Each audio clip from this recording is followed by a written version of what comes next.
Hola hola parcero. Et c'est parti pour... Vlog 3 en Argentine. Vale, venga, rapido. Les amis, j'ai zappé de vous présenter l'hôtel, donc let's go. Ça c'est notre chambre, dotée d'une grande salle de bain avec le combo gagnant, toilette plus bidet. Ah oui. On a même le luxe d'avoir une douche à l'italienne plus une baignoire spa, pas mal hein. Comme ça chacun fait ce qu'il veut, où il veut. Vous noterez le détail de la baie vitrée qui donne directement sur le reste de la chambre. Bande d'obsédés. Allez, likez, abonnez-vous et notez mon outfit sur 10 en commentaire. On enchaîne directement avec le rooftop. Mama, c'est beau avec la vue sur les buildings argentins. Et que dire de cette piscine? Ouais, allez, en vrai, c'est une pataugeoire, il y a 50 cm de profondeur, mais vas-y, nous ici au moins il fait pas moins 6. Une info pour tous les rats de laboratoire, prix du séjour, 235 € pour 3 nuits.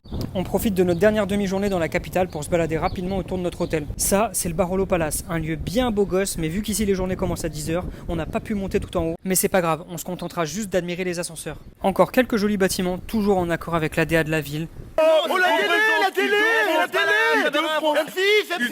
Avant de tomber par hasard dans cet endroit très stylé, un genre de grand patio où on peut manger, boire un coup et qui doit certainement être bien animé le soir et les week-ends. Et les Argentins, ils aiment trop le théâtre, il y en a partout dans la ville, et plus particulièrement sur cette avenue Corrientes. Il y a plus de théâtre à Buenos Aires que de pistes cyclables à Lyon. Ah non, faut le dire, c'est trop. Regardez-moi ça, il maestro del gelato. Le niveau, il est stratosphérique. Enfin, on prend la direction de la gare routière pour prendre notre bus de transit vers le nord du pays. 17h. C'est ni l'heure du départ, ni celle de l'arrivée à destination. Théma la dégaine. Eh les gars, même les plus princesses de vos meufs, elles changent après 10 ans de couple. Hey ma chérie, bonjour. Ça va pas du tout. Faut pas oublier que Buenos Aires, c'est aussi ça. Des conditions difficiles, surtout après la crise qu'ils ont traversée.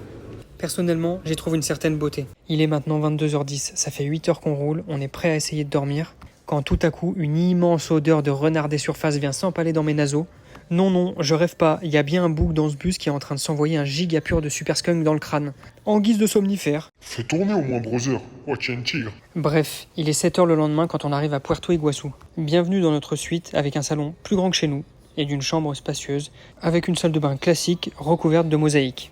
La terre est rouge ici, ce qui explique bien la couleur des bâtiments. Quelques plans de coupe de l'hôtel.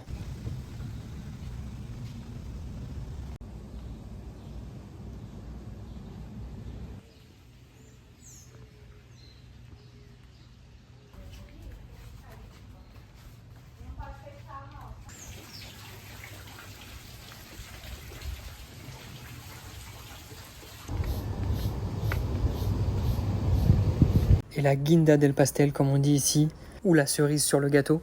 L'hôtel dispose d'une piscine à débordement qui est située au bord du Rio Grande. Je vous laisse apprécier la magie du lieu. La raison pour laquelle on a fait 17 heures de bus pour venir ici, c'est ça. Hop, pas trop vite. Restez jusqu'à la fin pour voir à quoi ressemble vraiment Pandora dans le monde réel. Pour que l'immersion soit totale pour vous, je vais fermer ma grande et vous laisser vous imprégner de l'ambiance. Oui, juste alors eux, on les appelle les coatis. Ce sont des mammifères sud-américains de la famille des ratons laveurs. Reconnaissables à leur long museau et leur queue annelée. Leur nom vient du guarani et signifie nez allongé. Ce sont des omnivores agiles, souvent aperçus en train de fouiller le sol à la recherche de nourriture.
Je veux bien.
Dites-moi en commentaire si vous aussi vous auriez fait 17 heures de bus pour ça. En tout cas pour nous, si c'était à refaire, on y retournerait 1000 fois.